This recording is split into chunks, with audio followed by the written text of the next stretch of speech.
Hey, hello, howdy, how you doing? Welcome to part 2 of ranking the best and worst South Park episodes from each season. In this series, I go back through and look at the highest and lowest ranked episodes of each South Park season according to IMDB, and then give my personal favorite and least favorite episode of each season as well. Part 1 covered the first 8 seasons, so today we'll take a look at seasons 9 through 16. To me, these next 8 seasons are what I consider to be the peak of South Park as a show, so I'm excited to get to talk about these ones. A quick reminder, this is a new channel, so if this kind of content is interesting to you, why not subscribe to help us grow? Alright, let's get into it. We'll kick things off with Season 9's 12th episode, Trapped in the Closet, which has a 9.1 out of 10 on IMDb. It's also listed as a top-rated episode, meaning it's one of the most beloved episodes in the entire series. This episode is basically just Matt Stone and Trey Parker going to war with Scientology, which was a big deal, especially at the time. Stan gets told he's depressed by Scientologists, in an effort to convince him to find happiness in Scientology. I love how all the Scientologists are so over-the-top, polite, and happy too. It really sells the cult vibe that they've got going for them. Also, how whenever Stan asks a reasonable question, like why they're called the Church of Scientology, they just dodge it and bring up the Denver Broncos. So Stan ends up going back to the HQ and taking a spin on the E-meter, where he scores a crazy high Phaeton score, whatever the f that is, which causes all the Scientologists to believe that Stan is the reincarnated version of L. Ron Hubbard. This turns Stan into an overnight Scientologist super celebrity, with crowds waiting for him outside of his house. While Randy and Sharon try to figure out what to do, Stan heads up to his room where Tom Cruise is waiting for him. Tom Cruise begs for L. Ron Hubbard's approval, which causes Stan to say, "Well, I mean, you're not like as good as Leonardo DiCaprio, but you're okay, I guess." This obviously upsets Tom Cruise, which leads to one of the more famous moments in the show's history, where Tom Cruise locks himself in Stan's closet. In an attempt to understand why Tom Cruise is in the closet, the news team brings on R. Kelly for an interview. Listen, kids, we know he's a horrible person now, but like 15 years ago, this man created one of the most beautiful forms of art in internet history. The Trapped in the Closet story. I don't even know what you want to call it, a show series, a documentary, it doesn't have an identity. What it is 33 chapters of what the fuck that no one can escape from. And if you haven't heard of it, stop what you're doing and go watch the first 5 chapters. It's like trying blue Gatorade for the first time. It'll change your life. I'm getting sidetracked though. So Stan, now being the leader of Scientology, starts to make changes for the betterment of the people. For example, he makes it so that Scientologists don't need to pay money to belong to the religion.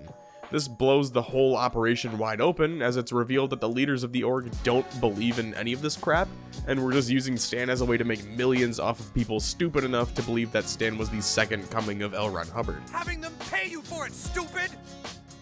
At this point, John Travolta had joined Tom Cruise in the closet, so the police send in R. Kelly to get them out, who subsequently joins them in the closet. Now I'm in the closet. Now I'm in the closet too. The end of the episode is very meta, which is the point. Stan comes out and says, hey, these guys are lying to you to make money, and the leaders have a full-on meltdown threatening to sue and painting Stan as the bad guy. Much like in the show, this is how the actual religion reacts to large-scale criticism, and it's the main reason why all of the names in the credits were changed to John and Jane Smith. Can't sue someone if you don't know the names of the people responsible for making that episode.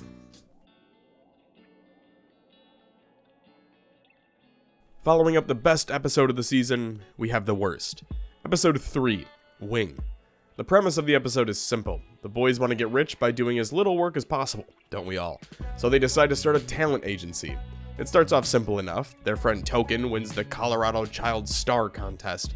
Because of this, he's chosen to sing at the Miss Colorado pageant in Denver, receiving $200 as payment. The boys dive all over this and launch the super awesome talent agency, where they bring Token in and get him to agree to a deal of 10% of all earnings going to the agency. One of my favorite aspects of South Park, and what I think is really true for a lot of people, is that it's all told through the perspective of like 4th grade boys who know absolutely nothing about how anything works. So they build out this whole talent agency to try to impress their friends by having a fountain in the middle of the room and talking to their hotshot clients. Oh, how are you, Abraham Lincoln? But for me, that's kind of where the episode ends in terms of being funny. Token ends up singing and attracts the attention of an actual talent agency who steals him away from the boys. Luckily though, a familiar face needs representation for his wife, Wing. The gang takes Wing to Los Angeles for a show. There's a funny moment here where Lou Kim sounds all sweet and asks if he can talk to his wife, only to scream at her over the phone before hanging up. Just a classic South Park bit. So what's really going on here? Well, Lou Kim is in deep with the Chinese mafia. They smuggled Wing into America in exchange for $10,000, which has yet to be paid. While they hunt her down, Wing's fighting for her life against Sylvester Stallone's prodigy, because why the hell not? Well, she ends up getting kidnapped by the Chinese mafia, forcing the boys to attempt to rescue her, leading to a giant shootout in a mansion. Don't worry, Kenny dies. After a standoff, there's a whole over-the-top speech from Stan about controlling a person's life and how Wing doesn't belong to anyone. It's one of those episodes. It's not horrible, but you can definitely tell why it's at the bottom for Season 9. On to my favorite episode of the season. Episode 5's The Losing Edge. To me, this is one of the best South Park episodes of all time. It's got everything you'd want. It's got the boys, a Randy B-plot, stupid jokes, and most importantly, it shits on baseball. This episode has some of the best memes in the entire series, so let's get into it. It's summer, and what better way to enjoy that time than by being forced to play a sport you hate so your parents can watch. The parents are having the time of their lives. The kids? Not so much. They all just want to finish the season so they can go home and play with their friends. Honestly, I feel this on a personal level. Growing up, I was a multi-sport athlete, anything from football to basketball to track, cross-country, and yes, baseball. And there is nothing I hated more than waking up at 7 a.m. on a Saturday to go stand out in the field for 3 hours, hit one ball, take a pitch to a kneecap, and pretend to be excited when we won 2-0. Anyway, this episode lays out exactly what it's gonna be within the first 90 seconds. The parents love watching, the kids hate playing, and Randy gets drunk and beats the brakes off some redneck dad in the stands. After the game, the boys are all having a blast and cheering, only to find out they're going to the finals and competing in the postseason. While they freak out, you get this scene of Randy being arrested that I repeat, and I'm not kidding, at least 2 to 3 times a week. I thought this was America! Huh? Isn't this America? I'm sorry, I thought this was America! I shit you not, it's actually still my text notification sound on my phone. Just one of those instant classic lines. Anyway, the kids are panicking and come up with a plan to try and throw their games, only to find out that literally all of the other teams also are trying to lose. So the entire postseason turns into the opposite of its intention, where all of the teams are trying their hardest to lose, but no one even notices because it's baseball. While this is going on, Randy gets in the best shape of his life, fighting pissed off dads at every game until coming across the one, the only, the Bat Dad. After an entire postseason run of failing to lose, the kids recruit Kyle's cousin, Kyle, to help them lose since he sucks at sports. It looks like it's working out at first, until you get a little score montage showing South Park blowing out Denver by like 20 points. If they win this game, they'll end up having to dedicate their entire summer to playing a sport they hate. Luckily for them, that'll never happen as the world's greatest character, Randy Marsh, makes an appearance. This leads to an all-out brawl between him and Bat Dad, resulting in Randy getting his ass beat. The umpire threatens to disqualify South Park if the fighting continues, so the boys cheer Randy on, leading to another all-time banger of a quote. I didn't hear no bell. Randy wins the fight, South Park is disqualified, and everything works out in the end. Like I said earlier, it's one of my all-time favorite episodes, and one that I feel like most American kids can relate to at least a little bit. Whether it's the embarrassing parent getting into it with all the other parents or officials, having to play a sport they hate because their parents enjoyed it as kids, or whatever. Just a great episode.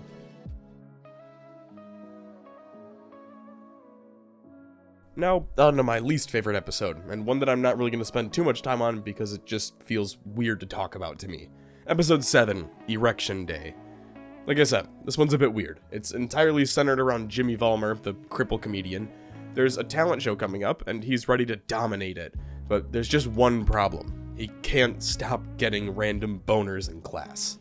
Fellas, we've all been there, right? That's basically the entire episode, though. Jimmy can't stop getting random erections at school or at key moments and needs to find out how to control it.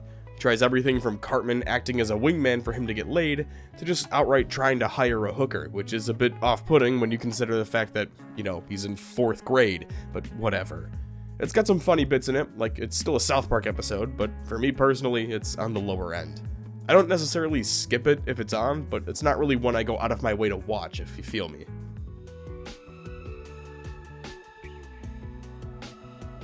Onward to Season 10, which, in my opinion, has got to be the greatest season of South Park in the entire series.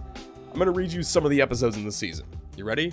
Man Bear Pig, Stanley's Cup, Miss Teacher Bangs a Boy, Mystery of the Urinal Deuce, but none of them hold a finger to the legendary Make Love, Not Warcraft. It's got a 9.5 out of 10 on IMDB, and if you were to ask someone what their favorite South Park episode is, or how they heard about the show, I'd be willing to guess that an overwhelming majority would point to this one episode. Cartman, Kenny, Kyle, and Stan are playing World of Warcraft, but their characters keep getting killed by an unkillable enemy. The enemy player has played World of Warcraft so much that he's surpassed the level cap and can kill players in non-PvP zones, even if they don't agree to the duel. Oh, and he looks like this. Funny story, if you know Thor, Pirate Software, that guy, this is his dad. He told a story about it on stream one time, and this is his dad and his dad's apartment. Go look it up, it's a funny story. He tells it way better than I ever could, but yeah, now you have that info. So this dude is running around killing thousands of players, which is not only pissing off the gang, but is actually having a negative effect on the game itself, causing players to stop playing World of Warcraft and dropping WoW sales in the process. How do you kill that which has no life? This is where Cartman lays out his master plan. If the boys simply hide in the forest killing boar, they can grind out levels under the radar and return fully geared to take on the Turbo Nerd in one final battle. This leads to an epic training montage that we can't show because, copyright stuff, but fun fact, there's an animation error in the montage where during it, they use the fat models of the boys from the back when they're in the computer lab, but when it cuts to them inside the computer lab, they're still skinny. And now you too can see it every single time you watch this episode in the future. You're welcome. Oh, and during all of this, Randy gets super into the game and makes it his entire personality as well. So now that the boys look like any other World of Warcraft player, it's time for their final battle. Ma'am? Yes, hon. More Hot Pockets! Right away, hon. This lasts like 12 hours or so, and during that time, the leaders of Blizzard show up looking for Stan.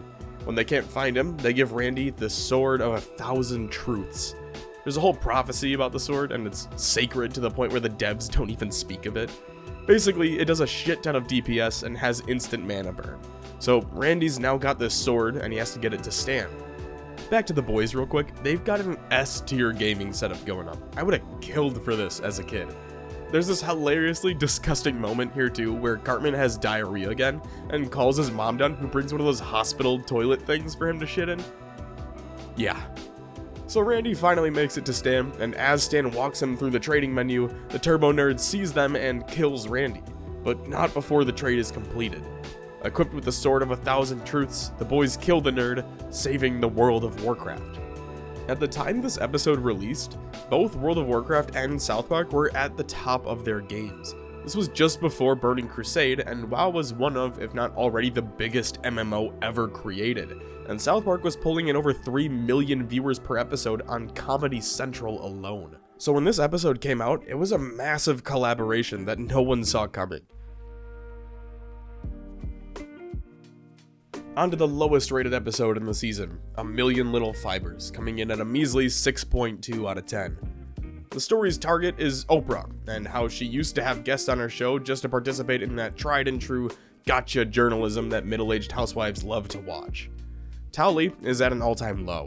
He's fired from his job at P.F. Chang's and can't stop getting high, so he decides to write a book of memoirs. In a rather unexpected turn, the book isn't all that bad, except for the fact that You're a towel.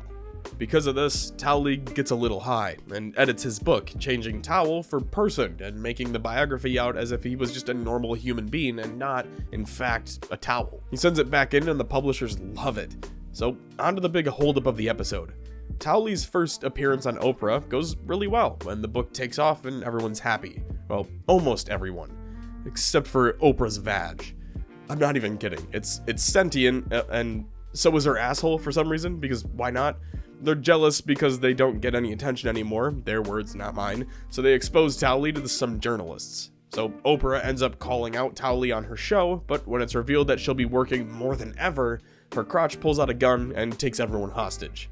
This leads to a standoff with the SWAT team, where they inevitably shoot Oprah's ass, causing her vag to blow its brains out. And that's kinda it. Coincidentally, this is also my least favorite episode of the season, and I can see why others tend to feel that same way.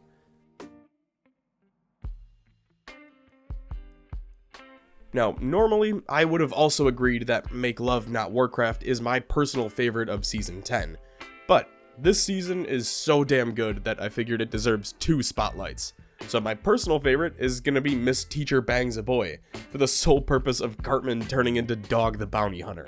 It's Cartman's turn to be the hall monitor, and as expected, he takes it too far. He even shoots a promo and dresses just like Dog the Bounty Hunter. It's a pretty hilarious episode, and exactly what you'd expect to see from Cartman when he gets any position of power. This is the mace that they use on bears! I also love that whenever he catches someone or ends an interaction, he hits him with the... You can't just push me up against the... He also catches Butters at one point, and while waiting for the principal, lights up a cigarette for him like he's just a perfect mirror image of the dog. So while Cartman's doing that, Ike, Kyle's younger brother, has a crush on his teacher. They develop a relationship and sneak out to kiss in the hallways and stuff. He starts going to her house for extra tutoring. It's pretty wild shit, but eventually Kyle catches him. When Kyle goes to the police to tell them about it, they take him seriously, until it's revealed to be a female teacher, in which case the cops just kinda laugh it off and hit him with another famous meme. Once it's clear that the cops aren't gonna do anything about it, Kyle turns to Cartman for help, alerting him that they're making out in the hallways during class. The dog catches them and reports them to the principal, literally the only good thing Cartman has ever done for anyone, even if that includes using bear mace. So this all leads up to Ike and the teacher running away, with Cartman and his bounty hunter team, equipped with a Beth of his own, hunting the pair down, bear macing everyone in a hotel. Trapped on a rooftop with nowhere left to run, Miss Teacher Lady aims for the bushes while Ike tricks her and runs back to Kyle. Happy ending for everyone.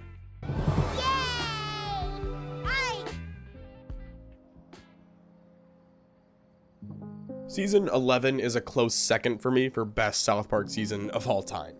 The best episode is number 10, Imagination Land, but there's a holdup here, because Imagination Land is a 3-episode story, so it wouldn't make sense to just cover the first episode of it. That being said, I'm going to do a brief overview of the entire plot, because if I break down all 3 episodes, we're going to be here for like 15 minutes on one story. The boys are hunting leprechauns in the woods one afternoon, and Kyle and Cartman have a deal. Getting nervous, Cobb? When that leprechaun shows up, you must suck my balls. Don't forget I have a signed contract from you. There's only one problem. Leprechauns aren't real. Or are they? This is the massive underlying story beneath the main plot. It's as simple as Kyle has to uphold a signed contract and tries to get out of it. And while they're fighting about it one day, this guy shows up. Are you gonna rape us? No? He sings the Imagination song and transports the boys to Imagination Land. There's just one problem. If you feel like you're getting some deja vu during this scene, that's because it's a callback to the beginning of Saving Private Ryan, where they do the D-Day landing. Except in this instance, it's all your favorite childhood heroes and characters dying at the hands of some terrorists. The boys manage to escape on the back of a dragon, leaving Butters behind to get assaulted. Everyone wakes up the next day thinking it was just a dream, only to find out Butters is missing, meaning that it was real and actually happened, and Butters is trapped in Imagination Land. As it turns out, the Pentagon is already aware of and monitoring the situation. Cartman just doesn't give a fuck about any of that and takes Kyle to court, where a judge rules that you have 24 hours to suck aforementioned balls. If after that time you still refuse, the court will be forced to arrest you for contempt. Next case. Back to the Pentagon. The high-ranking officials can't imagine a plan to stop the terrorists, so they bring in people like M. Night Shyamalan and Michael Bay, but all they do is talk about twists and special effects instead of actual story plots. After bringing in Mel Gibson, they land on doing background checks for everyone in the video, identifying Butters as the outlier. The military stops by just as Kyle is about to suck Cartman's balls to pick up the boys, and the episode ends with the walls of hell being broken down in Imagination Land. The second installment of the story largely centers around Stan and Kyle being interviewed by the Pentagon staff as they try to remember how to enter Imagination Land, as well as the ongoing battle inside of Imagination Land. After the terrorists blew up the wall to the evil side, the evil imaginations assault the good side. It's actually really cool. You've got Jason Voorhees and stormtroopers on one side, and Aslan from Narnia, and it's like Spider-Man on the other. Shit's wild. The boys end up singing the Imagination song, which opens a portal into Imagination Land. With that portal open, the government sends in Kurt Russell and the squad of soldiers to check out as Cartman nosedives through a window. Anyway, those soldiers are massacred by the woodland critters from an earlier season, and instead of people returning, Man-Bear-Pig comes through the portal, killing most of the scientists. Kyle seemingly dies, but Cartman's able to bring him back to life in a seemingly really touching moment, but it's all just for the fact that he's got a contract to fulfill. The final part of Imagination Land is the epic battle between good and evil. Oh, and then for no reason at all, the US does what it tends to do best and sticks its nose in other people's business before deciding to just nuke Imagination Land. There's a huge battle, it's pretty sweet. Butters becomes like a god there and can imagine people back to life and give them more supplies and quite literally saves the world before being grounded by his parents in the end. Kyle says he'll never fulfill the contract, so Cartman simply imagines that Kyle does, in front of all of the Pentagon officials and all of their friends. It's a good time. This was a super short summary of the 3 episodes though, so if you haven't seen it, I highly recommend just watching it for yourself. It's really good. D-Yikes is the lowest rated episode in Season 11, coming in at a 7.7 out of 10. The story centers around Miss Garrison dealing with a breakup, turning into a lesbian, and saving a gay bar in a 300 Spartans vs. the Persians remake. This is also my least favorite episode of the season, but I want to touch on that for a moment because Season 11 is pretty unique in the fact that I don't really dislike any episode. Like, even the worst episode in the season is still hilarious to me, and I'd put it higher than any other worst on the list so far, in my opinion. That being said, this is how the episode starts. Everyone sit down and shut the fuck up! Miss Garrison has her heart broken again by a man. This scene always makes me chuckle a bit because, I don't know about you guys, but in high school, I had this chemistry teacher who would have like full-blown meltdowns like this at least once a week. And I mean meltdowns, like full-on bawling her eyes out in the middle of the hallway, coming into class and throwing shit around. She was a mess, and it always reminded me of this intro. Anyway, she gives the class a book report that needs to be written by Monday, and since the boys don't want to read an entire book and write an essay over the weekend, they do the sensible thing of going to a truck rental and hiring some Mexicans to do it for them. While that's going on, Miss Garrison meets a lady while working out, who invites her out for a drink at a gay bar. I can't show the next part, but I can definitely fucking quote it. "Oh, scissor me timbers." It's a real quote in the episode, by the way. This show is so fucking dumb. Alright, the next morning, the boys go back to the Mexicans and get their book reports. There's a great part here where they're summarizing the book to the boys, and they get to the point where they just start saying that the guy doesn't make any money, and all the Mexicans take their hats off and start tearing up.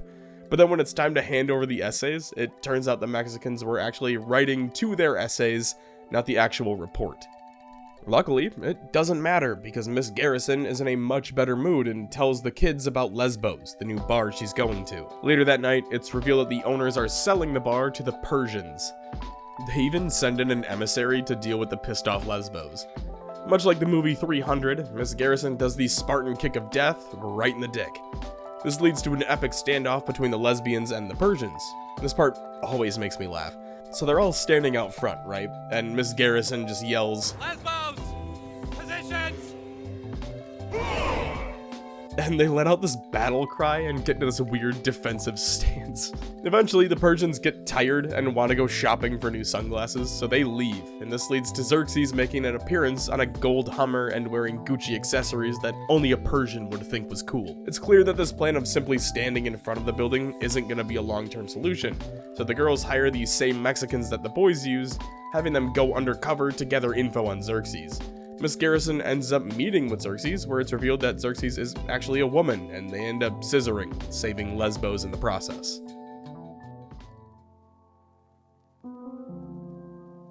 My personal favorite episode of Season 11 is the first one, with apologies to Jesse Jackson. It's a controversial one, but it's widely known as the Wheel of Fortune episode.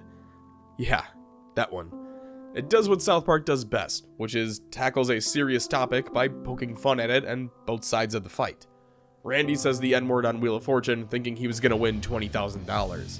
I remember the first time I saw this, I spit out my soda and damn near pissed myself laughing so hard. It was so unexpected at the time and caught me completely off guard. But that ends up spreading throughout South Park, and most of the US because it was such a huge deal. So while Randy deals with the repercussions of that incident, Stan tries to win back Token's friendship. The exchanges between these two are more of what the conversation is really like in the real world. Stan, ignorant to the issue, tries to brush it under the rug because it's uncomfortable to talk about, and doesn't take Token's feelings into account, having been the victim of it. While that tension builds, Randy tries a bunch of shit to win back the good graces of the public, starting by kissing the ass of Jesse Jackson, who told Randy he was the emperor of black people. He then tries to culture himself more by going to a black comic set, only to get called out. Say, hi, nigga guy. Hi, nigga guy. After that, he goes to an open mic poetry thing and drops some more one-liners. Michael Richards makes a guest appearance, and eventually Randy ends up launching a campaign to get the phrase banned in the English language, making it illegal, with the best part being that all the white senators don't give a shit about the problem until they're threatened with the fact that one day this might affect them, in which case the law passes with the only opposed being the sole black senator. Oh, and while all of that is going on, Cartman fights a midget. I'm not even kidding, that's arguably the best part of this episode. He goes blow for blow with a midget while Down with the Sickness plays in the background. It's so fucking funny. Season 12's best episode, Major Boobage, is a bit difficult to show, mainly because the entire plot centers around Kenny and Gerald getting high and trying to see some massive honkers. And I don't think we can show any of that on YouTube without getting immediately flagged. Because of that, I'm just gonna skip this one entirely. Sorry guys, but considering it's the highest rated of the season, I think we can all agree it's top tier South Park. Alright, onto one of the worst episodes of Season 12, Brittany's New Look, with a 7.1 out of 10 on IMDB. Maybe it's because I just watched this episode while I was sick, or it's just the plot that does it to me, but this entire episode feels like one giant fever dream. Britney Spears is having her entire life monitored and mocked by paparazzi, and when the boys realize there's money to be made from it, they join in, dressing Butters up like a squirrel and pretending to be her kids. This leads to her having a meltdown, and by meltdown I mean she blows her brains out. Somehow, she survives this, and tries to revitalize her career, even though everyone still harasses her constantly. The boys also start to notice that, even her manager and agent are getting in on it, taking advantage of her, and laughing behind her back. Because of this, the boys decide to help her flee the area to live in peace. Kyle creates a diversion while Stan and Brittany board a train to get her to the North Pole, only for the conductor to notice and change course, leading Brittany directly into a paparazzi ambush. The boys try to intervene, but they're told how this is a form of human sacrifice, and needs to happen for the harvest. It's really stupid, but anyway, they end up killing her by taking pictures of her, and the scene fades to black. Sometime later, you can see everyone harvesting their crops, and it looks like another successful year at the farmer's market. It's while at the market that everyone notices a news story for Miley Cyrus. They all start singing and the boys join in. This is definitely a love it or hate it kind of episode. You either enjoy the over-the-top antics and cult-like story, or you find it a bit disturbing. To me, I just didn't find it all that funny, and it's another one that I agree with as the lowest of the season.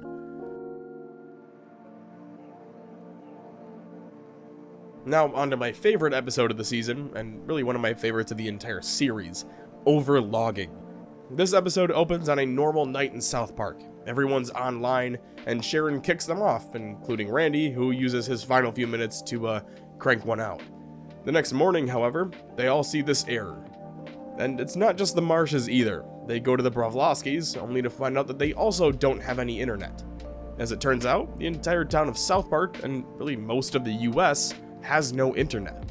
Randy ends up coming down with the man cold too, which always makes me laugh because this is exactly how me and my wife are when I get sick. Shelly also starts crashing out because she can't talk to her online boyfriend Amir. Because of all this, Randy decides to pack his family up and head out California way. The shot turns into a black and white driving montage that's supposed to resemble the migration out west, like in the 1800s, and is accompanied by a beautiful Randy Marsh cover song. Along the way, the Marshes park at a rest stop with some others where you find out just how widespread this outage is. They also realize that even if there is any internet out California way, that it'll be really slow when they get there, because everyone else is migrating over there to use it. The Marshes finally make it to Silicon Valley and find an internet refugee camp that looks more like Skid Row than anything, but I guess that's fitting. Everyone gets a ticket number and stands in line for their internet ration of 40 seconds per day per family. Randy needs the internet to jack off, but obviously can't do that in public, so he finds an off-brand market to go to, but it turns out to just be some dude drawing stick figures.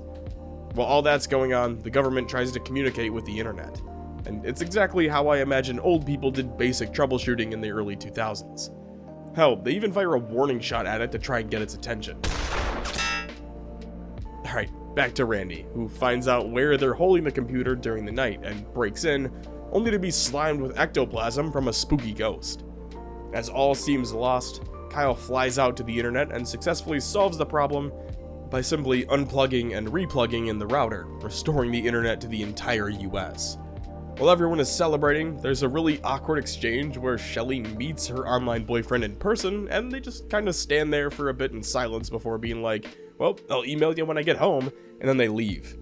The final scene is Randy giving an impassioned speech about respecting the internet and only using it twice a day max for porn, ending with this dope-ass shot of him with a bald eagle behind him. Season 13 is another all-timer for me. It's up there with seasons 10 and 11 as easily some of the best South Park episodes ever made. And what better start than with episode 5's Fish Sticks? Real quick, look at this review some dude wrote about the episode. Talk about reading too far into things. I just saw that while grabbing the score, and I thought that was really funny. This is also one of the more well-known South Park episodes because it pokes fun at America's favorite lunatic, Kanye West. Cartman hangs out with Jimmy, who's working on writing some jokes. Of course, by hanging out, I mean Cartman sits on his ass eating chips while Jimmy throws jokes out at him. This goes on for some time before Jimmy finally lands on the classic. Say, Eric, do you like fish sticks? Yeah? You like putting fish sticks in your mouth? Yeah? Well, what are you, Eric? A gay fish? The joke rapidly spreads through the school and even makes it on some talk shows that night. It's a good time and everyone loves the joke, except for Kanye West, who doesn't get it. Now, since everyone is starting to use the joke, Cartman starts pushing Jimmy to patent it so that they can make money whenever someone uses the joke, and the two will get credit for it. This part always annoyed me a little bit because, in my opinion, it's true that the joke probably wouldn't have existed without Cartman being there for it. Now, obviously, he didn't do half of the work. He really didn't do anything. But it's because he keeps eating all the chips and pushes back when Jimmy's mom brings fruit over that the boys end up talking about fish sticks and how Cartman likes them, which leads to the fish dicks joke. What I'm getting at is that never takes place if Cartman isn't there. I remember one time me and a buddy got into it for like 20 minutes over this in college, and I stand by it. The joke isn't written if Cartman isn't being a fat, lazy piece of shit. Anyway, back to Kanye. He's busy unsuccessfully trying to prove that he is not, in fact, a gay fish. With how popular the joke had become, it was only a matter of time before Carlos Butthole Mencia stuck his head in and tried to take credit for it, admitting it on the Conan O'Brien show. Cut back to Kanye, who's reached the whiteboard stage of breaking things down in an attempt to figure out how he is a gay fish, and just can't quite grasp the play on words. Since he can't get answers this way, his only choice is to track down the creator of the joke and talk to them. Remember how I just said Carlos Mencia stole credit? This entire scene is basically just shitting on Carlos Mencia for stealing jokes and being an unlikable scumbag, and I love it. So they end up killing the man, which Jimmy and Cartman find out about while on Ellen, another one of America's lunatics. After leaving the show, the boys are kidnapped by Kanye, who has them try to explain the joke. But there's something that's been going on the whole time that I haven't talked about yet. See, this entire episode, in Cartman's mind, he's been warping the situation to where he actually created the joke, and Jimmy was doing nothing, instead of it being flipped. For some reason, he's also that fire dude from Fantastic Four, because fuck it. But yeah, he's just been doing these mental gymnastics, going from being the couch bum eating chips, to being the savior of South Park and the writer of the joke, even going so far as to accept responsibility, even if it means Kanye's gonna fuck him up with a baseball bat. His ego simply can't help it. Kanye relates to this because, psychopath, and ends up also accepting that he must be a gay fish, which leads to an absolute banger of a Trey Parker and Matt Stone song and dance where Kanye becomes a gay fish.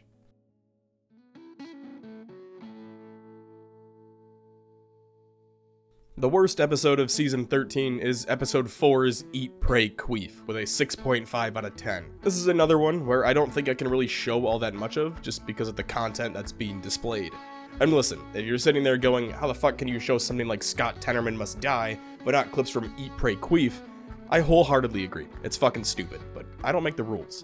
The entire premise of this episode is boys like farts and girls think it's gross, so to get back at them, one of the students, Samantha Dunskin, queefs on Butters, landing him in the hospital.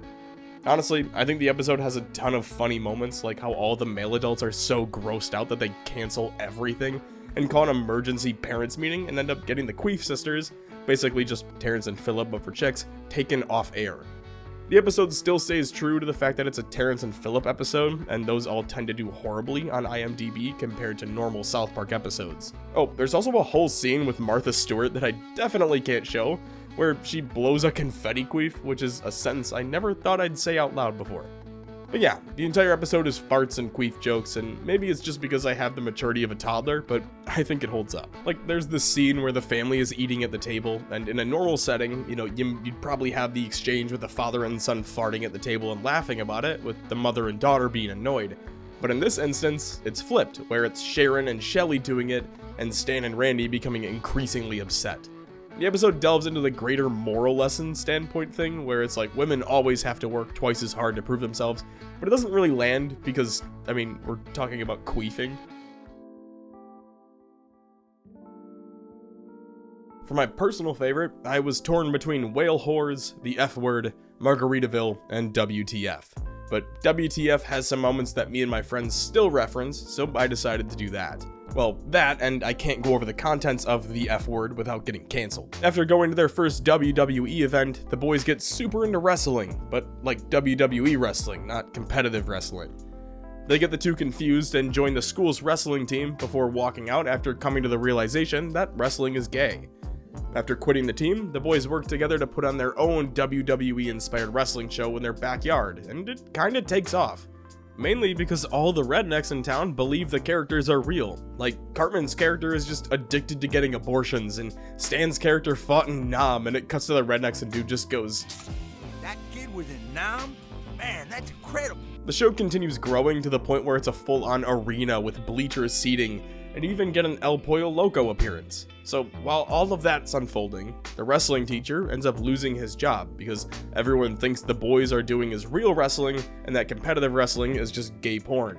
So when they see that on the gym teacher's phone, they just assume he's watching porn. It's a good time. This all culminates in Vince McMahon, pre-2024 news, visiting the show to scout out the boys.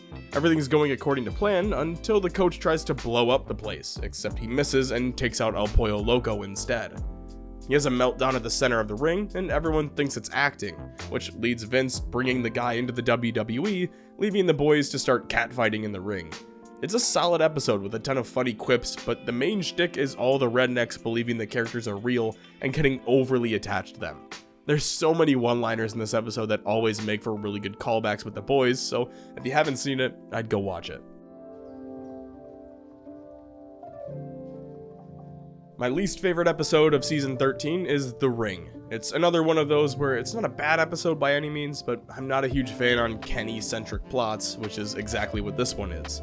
Remember the Jonas Brothers and how they took over Disney for like 2 or 3 years and got super into purity rings for some reason? Well, that's the episode. Kenny has a girlfriend, and things are getting pretty serious. They've been going out for 2 weeks now.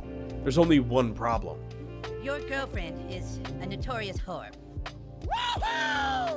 The boys confront Kenny about this, but he doubles down, taking her to see her favorite band, the Jonas Brothers.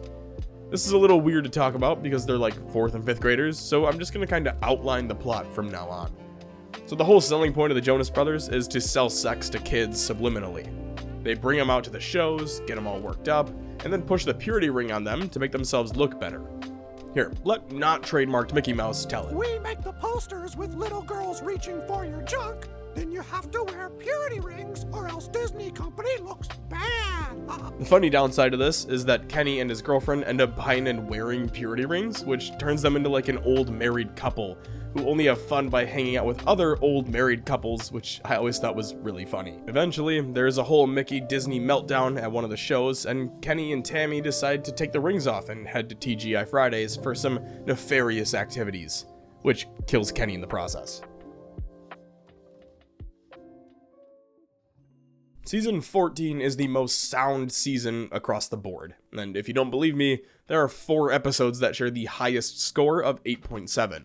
those being You Have Zero Friends, which is the Facebook episode, Medicinal Fried Chicken, where KFC becomes illegal, and episodes 200 and 201, where Tom Cruise launches a whole war on South Park to bring Muhammad to them. Now those 2 episodes are banned, so I'm just gonna do the You Have Zero Friends because I enjoyed this one a little bit more than Medicinal Fried Chicken. To the younger generation, you guys missed out on this, but I promise you, when Facebook first started taking off, this was pretty much exactly how things went. You had a third cousin's twice removed aunt's stepmom's friend trying to add you as a friend, and if you said no, you'd get family members being like, you better add them, it's rude if you don't, and makes us look bad. It was a fucking shit show.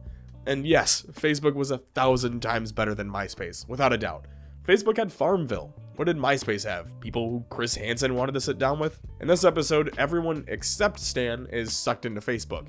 And it's all about who has the most friends. The more friends you have on Facebook, the higher your social status in school. And again, for the most part, this was pretty accurate in real life, at least at the beginning when it started blowing up. Kyle ends up feeling bad for this one kid, Kip Drorty, so he adds him, which ends up tanking his social status because Kip has no friends. And when they see that Kyle's friends with him, all of those friends drop Kyle.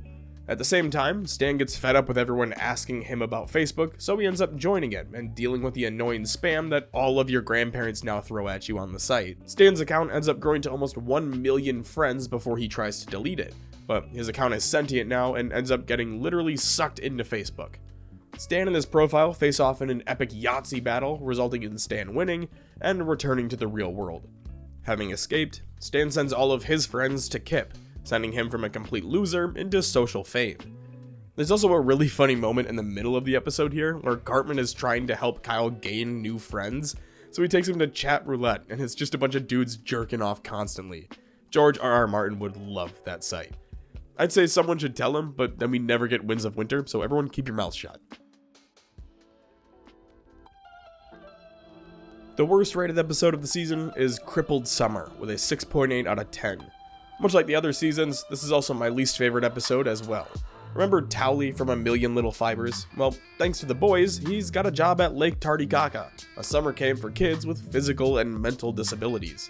Unfortunately, Towley is still doing meth and crack and all that shit and ends up getting fired. The boys stage an intervention for him and it plays out pretty much exactly how I imagine John Mulaney's intervention went. Anyway, he ends up going to rehab and his life is better by the end, and that's the main plot. The subplot is a bit more stupid, but it also feels like it's ridiculous for the sake of being ridiculous because the main plot is just so heavy. Nathan, remember him? The one with Down syndrome who gives Jimmy steroids for the Special Olympics?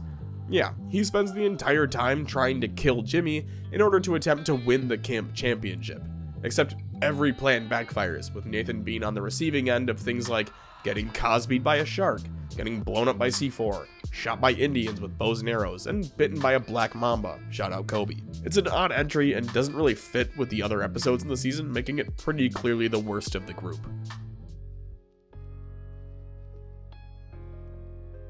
Hopefully I'm able to get in some good graces here, because Cream Frige is my personal favorite of the season, and I'd wager that it's probably at least a few of yours as well. I'm a sucker for Randy heavy episodes, and this one is no different. The entire intro sets you up to think Randy's gonna watch porn when Sharon goes to bed. He gets all positioned, tells Sharon he's not gonna watch the bad channels, and then boom. Even the music on the show sounds like he's watching it, but like, no, it's fucking Guy Fieri cooking some ribs. When everyone comes down for breakfast the next morning, Randy's chefing it up in the kitchen, making everyone a frittata and topping it off with some nice cream frige. Everyone's visibly upset over it because they just want like normal breakfast, like Pop-Tarts. But later on, while in the middle of another episode, the TV gets parental locked by Sharon, which forces Randy to call the cooking hotline, and it's fucking hysterical. Seriously, whenever me or my buddies are making dinner and we send a Snapchat or a picture of anything to the group chat, our immediate responses are always, "You gonna deglaze that fucking pan?" I can't even count the number of times I've sent my friends a picture of like pan roasted chicken or like ribs or something, and just an immediate FaceTime to one of my buddies going, "You gonna deglaze that pan?" I deglaze the fuck out of that pan, and then just hanging up. I love my friends. Sorry, getting sidetracked. This escalates up to Randy getting a job at the school cafeteria and trying to implement his cooking skills instead of just giving out lukewarm chicken patties and chocolate milk. The boys end up calling in Super Chef Bobby Flay and Gordon Ramsay, who's really just Cartman all dressed up, and they do this massive cook-off, but Randy can't find his creme fraiche. While all of this is going on, Sharon's on a journey of her own. Randy is so caught up in cooking that he doesn't even pay attention to her anymore, so she starts working out again. And what better way to do that than with the shake weight? It's perfect. It tells you when to work out, it compliments you, tells you when it's going to sleep mode, or when it's in work mode, and even showers you in water and gives you a cab fare when you're finished. That progresses alongside Randy becoming more unhinged, and it leads to this moment at the end where Randy tells Sharon he hasn't slept in days and he can't sleep because he's in work mode. Sharon handles business, and Randy just full-on gives up his hobby. Season 15 is the first time so far that I've fully agreed with the best and worst episodes of the season. For the best, you've got You're Getting Old. Now, if you're relatively new to South Park, you know that clip that keeps doing rounds on TikTok and YouTube Shorts where it's Trey Parker, Matt Stone, and Bill Hader all in studio doing the voice lines and they keep breaking character when Bill goes, "What burr?" Yeah, this is the episode. Stan gets a Tween Wave CD for his birthday, and Sharon takes it away because she doesn't want him listening to that type of music. Randy tells her that she's turning into the old people who think the new generation of music is ass, so she tells him to listen to it, and it's literal shit and fart noises, but Randy pretends to enjoy it anyway to stay cool. There's only one problem here. When Stan sneaks a listen the next night, the entire album sounds like shit to him too. This freaks him out, so he goes to the doctor, who diagnoses him with being a cynical asshole. Things continue to deteriorate between Randy and Sharon as Randy continues to pretend to like the kids' music, and even starts a one-man show as Steamy Ray Vaughan down at the bowling alley. This leads to the best part of the episode, these two fucks. Now, I'm not sure how much we can show before the clip gets claimed, but my absolute favorite part of this is when the dude's telling his friend about how Randy shits through all of his pants while playing, and goes, "It's like some kind of britches holocaust." It gets me every time. Anyway, Stan continues alienating himself from his friends, who are getting fed up with him being a cynical prick about everything. While that friendship falls apart, Randy starts performing with Steamy Nicks. She's like Stevie Nicks, but she shits her britches. Another great moment here where Sharon intervenes and yells at Randy to stop, and the farmer hits him with, I agree. Why don't you leave them poor britches alone? Them bitches have had enough. This is a two-part story, but this video's already getting pretty long, and we've still got like 10 more seasons to go, so I'm gonna wrap this one up here. The story continues in episode 8's Asperger's, and I highly recommend you go watch it. It's got a whole tie-in with The Matrix, it's really good. The lowest ranked episode of season 15 is Funnybot, with a score of 6.3 out of 10. Jimmy's hosting the comedy awards during lunch and recess, and ends up pissing off the Germans in the process after they win the award for being the least funny people on the planet. The boys try to warn Jimmy about the backlash, but Jimmy isn't really fazed by it. So what is the German rebuttal? Well, they make a robot designed to be the funniest thing ever made. Oh, Tyler Perry's also sprinkled in throughout the entire episode, just in case you weren't quite there on the "I'm gonna drink bleach" spectrum. To me, Funnybot is super annoying throughout the entire episode, but maybe that's the point. I don't know, but it's not an episode I go out of my way to watch. Anyway, the robot ends up trying to blow up the Earth as the ultimate joke, but Jimmy's able to save the day by getting it stuck in a logic loop, since comedy is subjective and can't be taken seriously. So by giving an award for comedy, you fuck things up. Comedy award is, what is the meaning? The episode ends with them sealing a giant vault in the ground and filling it with concrete, before revealing the twist that it was actually Tyler Perry in there and not Funnybot. Classic. Season 16 has some lower scores here, but there's still a few solid episodes. There's two that are tied for the highest rating of 8.3, those being Insecurity and A Nightmare on FaceTime. Since I'm a big Stanley Kubrick fan, I'm going to talk about A Nightmare on FaceTime. The episode kicks off with Randy buying everyone expensive gifts and proclaiming that the family is rich now. How did they come into such fortunes? Well, it's simple really. That's right, for $10,000, you too can own a Blockbuster video building. Probably. Actually, they're probably just giving those away by now. Look how annoyed Sharon looks while they're driving. Randy's super excited for it because he thinks everyone still likes renting movies as opposed to streaming services or Redbox. Moving to Friday, there's been no customers and the family's starting to get a little annoyed, except for Randy, who's holding out hope. Saturday comes around and there's a good scene of some kids who are too scared to go near the building to get their ball. They see Randy step out and pick up their ball and are scared off by him. A few days later, Randy comes across someone in the store, but when he goes to help them, they just dissipate into nothing. Which sparks a few more ghosts to appear, but only to Randy, with the rest of the family watching as he slowly starts losing it. The following day, Stan's all dressed up and ready to go trick-or-treating with the boys as the Avengers, but Randy tells him no because it's gonna be a big day and he needs everyone here to help with the store. The boys come to a workaround, with Stan FaceTiming in on an iPad and being pulled on a skateboard. Cartman's all pissed off about it because he thinks no one's gonna recognize them, only for everyone to confuse him out of the entire group. Thor and Bruce Valanche. I'm not Bruce Valanche. Randy continues to devolve into Jack Torrance until he goes into the front of the store, where it's a literal shot remake of that scene from The Shining where Jack orders a drink from the bartender who killed his daughters. Quick post-it comment here, it's actually not the bartender who kills the kids, it's the previous caretaker, Grady. But sorry for the mix-up. Let's get back. While that's happening, the boys witness a burglary where two dudes try and loot a red box, only to realize that no one uses them anymore. The boys are caught and Stan is tortured via iPad, with the robbers throwing it in a field. When the boys go to file a police report, the detectives do the Monster Mash skit, and I always love it because it's just so fucking stupid. How many people at the Monster Mash? Most of the town, sir. It's a graveyard smash. Look, whatever we do, we better hurry. It gets on in a flash. Back at Blockbuster, Randy's walking through the aisles looking for Stan like they're in the maze in The Shining, while Shelly douses the building in gasoline. He eventually makes it outside and spends the night in the snow with a perfect remake of when Jack freezes to death, and you think Randy is too, until Sharon pulls up and is like, "Do you want anything from McDonald's?" And he orders my exact order, which I still think is hilarious. Chicken nuggets and fries, sweet and sour sauce.